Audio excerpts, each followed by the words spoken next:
প্রিয় দর্শকবৃন্দ, আসসালামু আলাইকুম। আশা করি সবাই ভালো আছেন। সঙ্গে আছি আমি সোহেল আহমেদ। হরমুজ প্রণালীতে ইরান ও আমেরিকার মধ্যে আবারও প্রচণ্ড সংঘর্ষ হয়েছে। এই সংঘর্ষের সূত্রপাত কিভাবে হলো তা নিয়ে আমরা আলোচনা করব। ইউরেনিয়াম নেয়ার প্রয়োজন নেই বা ইউরেনিয়াম ইস্যুতে ইরানের সঙ্গে চুক্তি করার প্রয়োজন নেই বলে ট্রাম্প বক্তব্য দিয়েছেন। এই বক্তব্যের কারণ বিশ্লেষণের চেষ্টা করব আমরা। ওদিকে ফ্রান্সের অ্যাকাউন্টস মিনিস্টার বলেছেন যে তাদেরও ব্যাপক ক্ষতি হচ্ছে ইরান যুদ্ধের কারণে। সেই ইস্যুটিও আমাদের আলোচনায় আসবে। পাশাপাশি লেবাননে দেশটির সরকারের সঙ্গে ইসরায়েল যুদ্ধবিরতি চুক্তি করার পরও হামলা চালিয়ে কয়েকজন সেনা কর্মকর্তাকে হত্যা করেছে, সে বিষয়ে আলোকপাত করব। চলুন এবার বিস্তারিত আলোচনায় যাওয়া যাক। হরমুজ প্রণালীতে হঠাৎ করে আবারও দুই দেশের মধ্যে উত্তেজনা বেড়ে গেছে। আমেরিকা ও ইরানের মধ্যে নতুন করে সংঘর্ষ হয়েছে। এই সংঘর্ষের সূত্রপাতটা করেছে আসলে আমেরিকা। আমেরিকা 4টি জাহাজ নিয়ে হরমুজ প্রণালী অতিক্রম করার চেষ্টা করছিল। এ সময় ইরান একটি জাহাজকে আটক করে। এর ফলে অপর 3টি জাহাজ পালিয়ে যায়। এই অভিযানে ব্যর্থ হয়ে আমেরিকা সাথে সাথে ইরানের কেশম এবং সিরিক দ্বীপে হামলা চালায়। সেখানে ইরানের যোগাযোগ টাওয়ারে হামলা চালিয়েছে তারা। যদিও আমেরিকা বলছে যে সেখানকার রাডার ব্যবস্থায় তারা হামলা চালিয়েছে। এরপর আমেরিকা আরও একটি দাবি করেছে যে ইরান সেখানে ড্রোন পাঠিয়েছিল, সেই ড্রোনগুলো তারা ভূপাতিত করেছে। যাই হোক, ইরান আনুষ্ঠানিকভাবে জানিয়েছে যে আমেরিকার একটি জাহাজ এখন তাদের হাতে আটক রয়েছে এবং তারা গুলিবর্ষণ করে অপর 3টি জাহাজকে পালাতে বাধ্য করেছে। এ অবস্থায় এই দুই দেশের মধ্যে যে আলোচনা প্রক্রিয়া চলছিল সেটা আসলেই অনেকটা স্তিমিত হয়ে গেছে। যদিও দুই পক্ষই আলোচনাকে এগিয়ে নেওয়ার ব্যাপারে আন্তরিক বলে বারবারই বলছে, কিন্তু এই আলোচনার আড়ালে আমেরিকার প্রেসিডেন্ট ট্রাম্প ঘৃণ্য খেলা খেলে যাচ্ছেন। সেটি হলো যে তিনি বারবারই এই আলোচনার কথা বলে বলে হরমুজ প্রণালীতে নিজের নিয়ন্ত্রণ প্রতিষ্ঠার চেষ্টা করছেন। অর্থাৎ ইরানের যে নিয়ন্ত্রণ সেটা যাতে না থাকে, বা তিনি প্রমাণ করতে চেষ্টা করছেন যে সেখান দিয়ে তার জাহাজ যেতে পেরেছে, এর মানে হলো তার নিয়ন্ত্রণ প্রতিষ্ঠা পেয়েছে। যদিও ইরানের সশস্ত্র বাহিনী এ পর্যন্ত তাদের সবগুলো অভিযান, সবগুলো পদক্ষেপ ব্যর্থ করে দিয়েছে। গতকালও তারা এই 4টি জাহাজ যদি সেখান দিয়ে নিয়ে যেতে পারত, তারপর তারা সেগুলোর ভিডিও সহ বিভিন্ন তথ্য সরবরাহ করে দাবি করত যে হরমুজ প্রণালীতে আর ইরানের নিয়ন্ত্রণ নেই, কিন্তু সে পদক্ষেপও ব্যর্থ হয়ে গেছে। এসবই করা হচ্ছে যখন আলোচনার কথা বলা হচ্ছে, দুই দেশের মধ্যে তথ্য আদান প্রদান চলছে। ওদিকে ট্রাম্প আরেকটি কথা বলেছেন যে ইরানের সমৃদ্ধ ইউরেনিয়াম আমেরিকায় নেওয়ার জন্য চুক্তি করার দরকার নেই, তারা জোর করে সেটা নিয়ে নিতে পারবেন। এই কথাটি যদিও তাদের বলদর্পী বক্তব্যেরই অংশ, কিন্তু আমি মনে করি যে এই বক্তব্যে ট্রাম্পের পিছু হটার ইঙ্গিত রয়েছে। সেটি হলো যে ট্রাম্প বারবারই বলছিলেন যে চুক্তির মাধ্যমে ইউরেনিয়াম তিনি তার দেশে নিয়ে যাবেন, কিন্তু ইরানের কর্তৃপক্ষ কোনোভাবেই সমৃদ্ধ ইউরেনিয়াম আমেরিকার কাছে হস্তান্তর করতে রাজি হচ্ছেন না। এটা বারবারই ইরানের সরকার, ইরানের বিভিন্ন কর্মকর্তা ঘোষণা করেছেন। এর ফলে ট্রাম্প এটা হতাশ হয়ে পড়েছেন। ট্রাম্প এটা নিশ্চিত হয়েছেন যে চুক্তির মাধ্যমে ইউরেনিয়াম তিনি পাবেন না, কিন্তু তিনি পাশাপাশি একটি চুক্তি করতেও চাচ্ছেন। এ কারণে আমার কাছে মনে হচ্ছে যে তিনি ইউরেনিয়াম নিয়ে যেতে চান না বা নেয়ার প্রয়োজন নেই এ ধরনের বক্তব্য দিয়ে ইউরেনিয়াম যে তিনি নিতে পারবেন না সেটির একটি প্রাথমিক ক্ষেত্র তৈরি করতে চাইছেন। এর মাধ্যমে বোঝাতে চাচ্ছেন যে আমরা চুক্তিতে বিষয়টিকে আর গুরুত্ব দিচ্ছি না। বাস্তবতা হলো যে ইরান কোনোভাবেই তার এই দাবিতে সাড়া দেয়নি। যতবার তিনি এর আহ্বান জানিয়েছেন ইরান প্রত্যাখ্যান করেছে, কারণ ইরান মনে করে যে যে তারা পরমাণু কর্মসূচি চালাচ্ছে সেটা তাদের ন্যায্য অধিকার, কারণ ইরান বেসামরিক পরমাণু কর্মসূচি পরিচালনা করছে, সামরিক নয়।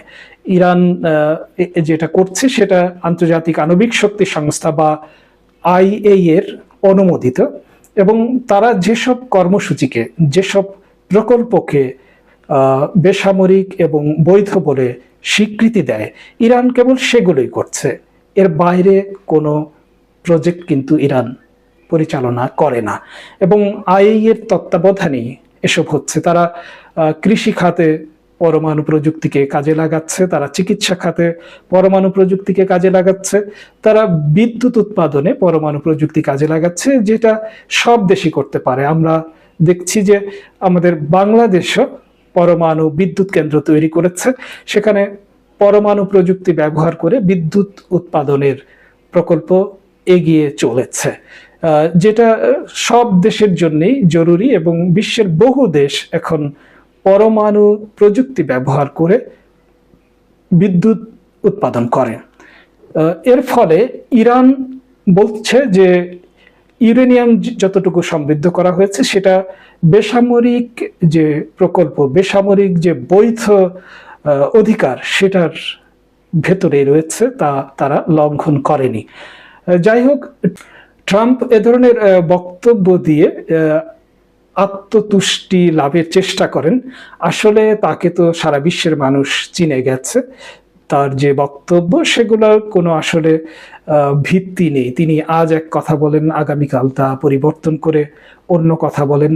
আজ বলেন এক সপ্তাহের মধ্যে চুক্তি হয়ে যাবে, আগামীকাল বলেন যে আরো 2-3 সপ্তাহ লাগবে, আবার কখনো কখনো বলেন যে আমাদের চুক্তি প্রায় সম্পন্ন হয়ে গেছে, 2-1 দিনের মধ্যেই তা স্বাক্ষর হবে। কিন্তু দেখা যায় যে মাসের পর মাস চলে যাচ্ছে, চুক্তি সইয়ের কোনো খবরই নেই। ইরান তার অবস্থানে অটল রয়েছে। ইরান বুঝতে পেরেছে যে ট্রাম্পের সঙ্গে চুক্তি করতে হলে কোনো ধরনের আস্থা রেখে করা যাবে না। যতটুকু নগদ সেটা আদায় করে নিতে হবে, এবং সেটার প্রতিশ্রুতিটা শক্তভাবে নিতে হবে। কোনো ধরনের ছাড় দিয়ে ইরান চুক্তি করবে না, এটা এখন সুস্পষ্ট। ওদিকে আমরা হরমুজ প্রণালী নিয়ে ট্রাম্পের মাথা ব্যথার শেষ নেই। কারণ হলো তিনি ঘোষণা দিয়েছিলেন যে হরমুজ প্রণালী তিনি খুলে দেবেন এবং সারা বিশ্ব এটি ব্যবহার করবেন নিশ্চিন্তে। এরপর বহুদিন চলে গেছে, কিন্তু হরমুজ প্রণালী ইরানের নিয়ন্ত্রণে রয়েছে, এবং ইরান যাদেরকে শত্রু বলে মনে করে না এবং যেসব জাহাজকে নিরাপদ বলে মনে করে সেগুলোকে সেখান থেকে যেতে দিচ্ছে। আসলে হরমুজ প্রণালী এখন ইরানের কাছে এমন এক অস্ত্র হয়ে উঠেছে যা পরমাণু বোমার চেয়েও শক্তিশালী। ইরান এটিকে ব্যবহার করে ট্রাম্পের ঘুম হারাম করে দিয়েছে। ইরান এটিকে ব্যবহার করে গোটা শত্রু পক্ষের জন্য বড় ধরনের অপমানের ক্ষেত্র তৈরি করেছে। সারা বিশ্ব প্রতিদিন দেখছে যে হরমুজ প্রণালী ইরানের নিয়ন্ত্রণে রয়েছে, যেটি ট্রাম্প বলেছিল যে তিনি নিয়ন্ত্রণ করবেন। এর মধ্যে খবর এসেছে যে ট্রাম্প এর আগে এই প্রস্তাব দিয়েছিল যে হে ইরান, আসো আমি এবং তোমরা মিলে এই প্রণালী নিয়ন্ত্রণ করে। অর্থাৎ ট্রাম্প সারা বিশ্বকে এই প্রতিশ্রুতি দিচ্ছে যে আপনারা নিশ্চিন্তে কারো নিয়ন্ত্রণ ছাড়াই এই হরমুজ প্রণালী ব্যবহার করতে পারবেন। কিন্তু ইরানকে গোপনে এই প্রস্তাব দিয়েছিল যে ইরান ও আমেরিকা মিলে এটি নিয়ন্ত্রণ করবে এবং সেখান থেকে তারা অর্থ আদায় করবে। হরমুজ প্রণালী এখন শুধু আমেরিকার জন্য মাথা ব্যথার কারণ নয়। এই হরমুজ প্রণালী তথা ইরান যুদ্ধের কারণে ফ্রান্সের এরই মধ্যে 600 কোটি ইউরো ক্ষতি হয়েছে বলে আজ দেশটির পাবলিক অ্যাকাউন্টস মিনিস্টার ঘোষণা করেছেন। এর ফলে এটা সুস্পষ্ট যে ইরান যুদ্ধ শুধু আমেরিকা বা ইরানের জন্য ক্ষতি বয়ে আনেনি, বা শুধু মধ্যপ্রাচ্যের দেশগুলোর জন্য ক্ষতিকর হয়নি, তা ইউরোপের উপরও প্রভাব ফেলছে। ইউরোপ যখন হরমুজ প্রণালীর কারণে এত বেশি ক্ষতিগ্রস্ত হচ্ছে, তখন যেসব দেশ, বিশেষ করে জাপান, দক্ষিণ কোরিয়ার মতো যেসব দেশ হরমুজ প্রণালীর উপর অনেক বেশি নির্ভরশীল, তখন সেসব দেশ যে কত বেশি ক্ষতিগ্রস্ত হচ্ছে তা তো বলার অপেক্ষা রাখে না। এইসব দেশ আমেরিকার সরাসরি মিত্র দেশ, স্বাভাবিকভাবেই প্রতিনিয়ত এইসব দেশের পক্ষ থেকে আমেরিকার উপর চাপ আসছে। এরই মধ্যে গত রাতের সংঘর্ষের পর ইরান কুয়েতের 2টি মার্কিন ঘাঁটিতে এবং বাহরাইনের মার্কিন ঘাঁটিতে বড় ধরনের ক্ষেপণাস্ত্র হামলা চালিয়েছে, এবং যতটুকু জানা যাচ্ছে যে সেখানে ব্যাপক ক্ষয়ক্ষতি হয়েছে। ফলে পরিস্থিতি উত্তপ্ত রয়েছে। যদিও আলোচনার কথা এখনো বলা হচ্ছে দুই পক্ষই আলোচনা এগিয়ে নিচ্ছে এবং চুক্তি সইয়ের জন্য চেষ্টা চালাচ্ছে। সেটাও হতে পারে, কারণ ট্রাম্প এই ফাঁকে চেষ্টা করছেন যে ইরানের হরমুজ প্রণালীটা মুক্ত করা যায় কিনা, বা ইরানের নিয়ন্ত্রণ থেকে ছাড়িয়ে আনা যায় কিনা। আর যদি সেটা তিনি করতে পারেন, তাহলে তিনি সহজেই চুক্তি থেকে সরে আসতে পারবেন এবং ইরানের উপর আরো কঠোর শর্ত আরোপ করতে পারবেন। কিন্তু এটা নিশ্চিত করে বলা যায় যে হরমুজ প্রণালীর উপর ইরানের নিয়ন্ত্রণ মুক্ত করা আমেরিকার পক্ষে কোনোভাবেই সম্ভব নয়। ইরান 47 বছর ধরে এই হরমুজ প্রণালী কিভাবে নিয়ন্ত্রণ করা যায় এবং নিয়ন্ত্রণ করলে অন্যরা প্রভাব ফেলতে পারবে না তার অনুশীলন করে আসছে।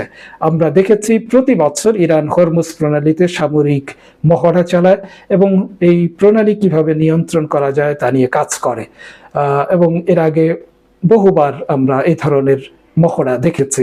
কাজেই ইরান সেখানে কোনোভাবেই পিছু হটবে না, এবং হরমুজ প্রণালী সমঝোতা ছাড়া কোনোভাবেই ইরানের নিয়ন্ত্রণের বাইরে নিয়ে যাওয়া সম্ভব নয়, এটা আপনারা নিশ্চিত থাকতে পারেন। ওদিকে লেবাননের সরকারের সাথে, যেটি আসলে হিজবুল্লাহ সমর্থিত নয়, সেরকম একটি সরকারের সাথে ইসরায়েল যুদ্ধবিরতি চুক্তি করেছে। সেই যুদ্ধবিরতি চুক্তি লঙ্ঘন করে আজ ইসরায়েল সে দেশটির সরকারি বাহিনী অর্থাৎ সেনাবাহিনীর কয়েকজন কর্মকর্তাকে হত্যা করেছে। দক্ষিণ লেবাননে সামরিক বাহিনীর একটি গাড়িতে হামলা চালিয়ে একজন ব্রিগেডিয়ার জেনারেল সহ অন্তত 3 জন সেনা কর্মকর্তাকে ইসরায়েল হত্যা করেছে। এর মধ্য দিয়ে এটা সবার কাছে প্রমাণিত যে হিজবুল্লাহ যে বলেছিল যে এই যুদ্ধবিরতি অপমানজনক, এই যুদ্ধবিরতির কোনো মূল্য নেই, তাদের সেই কথাটাই কিন্তু প্রমাণিত হলো যে ইসরায়েল এইসব যুদ্ধবিরতি মেনে চলবে না। যারা সঙ্গে ছিলেন সবাইকে অসংখ্য ধন্যবাদ।